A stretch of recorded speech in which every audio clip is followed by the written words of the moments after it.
Tribunnews, kita beralih ke berita selanjutnya. Puluhan lubang jalan menuju Pantai Wailela ada patahan sedalam 1 meter.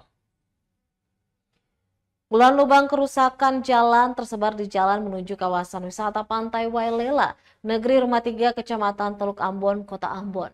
Tak hanya menjadi akses bagi warga setempat dan wisatawan, jalan tersebut juga merupakan salah satu akses menuju fasilitas kesehatan RSUP Dr. Johannes Lemena. Pantauan Tribun.com sekitar pukul 16.30 waktu Indonesia Timur di lokasi terdapat sekitar 28 lubang jalan, baik berukuran besar maupun kecil. Nampak juga sebuah patahan jalan berukuran 2 kali 3 meter, hampir setengah badan jalan.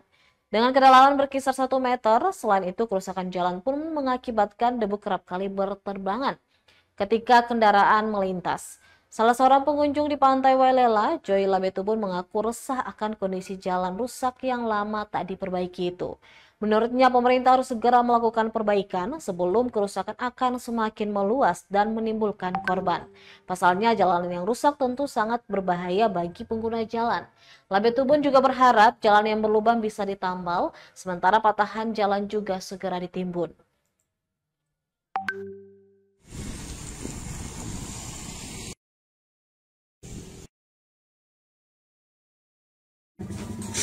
Rumah sakit Dr. Lemena itu sudah sangat hancur, sudah sedemikian lama sekali, jadi tidak pernah ada pantauan ataupun dilihat dari pemerintahan atau dari mungkin dari desa juga tidak ada pantauan. Jadi sudah cukup lama jalan di sekitar Dr. Lemena ini sudah rusak, bahkan sebagian dari jalannya juga sudah terlihat patah begitu.